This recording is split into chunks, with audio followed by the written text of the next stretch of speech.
அதை காப்பாத்தப்பா. இதுல நீ தலைவன், நான் செயலாளர், நான் இப்படி செய்ய போறேன் அப்படி செய்ய போறேன்னு என்ன வந்துட்டோம்? ஜெயிச்சு வந்தாலும் உங்களுக்கு நட்டம், தோத்தாலும் உங்களுக்கு ஒரு நட்டம் இருக்கு. எப்படின்னா, நாடக நடிகர்கள்லாம் இல்லாமல் நம்ம ஒரு சங்கம் வைக்கணும்னு பிளான் பண்றான். தமிழ்நாடு சினிமா நடிகர் சங்கம்னு ஆரம்பிக்க போறாங்க அவங்க. நம்ம அதுக்கு வழிவகுக்க.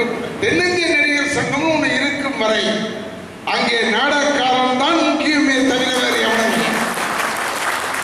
பாண்டவர் அணின்னா எங்களை கௌரவர்களா மாத்திரான். எப்படி வேணாலும் செய்யும்.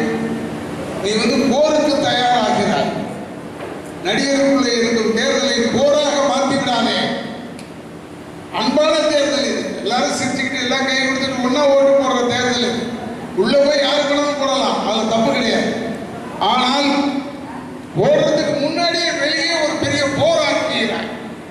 நான் ஒரு வில்ல எடுத்துக்கிறேன், நீ ஒரு வில்ல எடுத்துக்கிற, 2 பேரும் நிற்கிறோம். அது நல்லா இல்லை. நமக்கு ஒரே தாய்ப்பிள்ளை. நம்மளாம் சினிமாவில் நடிக்கிறோம், நாடகத்தில் நடிக்கிறோம். நம்மளாம் ஒன்றாக இருக்க வேண்டும் என்று சொல்லி ஒற்றுமையோடு நீங்கள் அனைவரும் 36 ஓட்டு இருக்குன்னு சொன்னார் அண்ணன். 36 37 ஓட்டு. 37 ஓட்டும் சரத்குமார் அணிக்கு விழ வேண்டும். 29 பேருக்கு விழ வேண்டும்.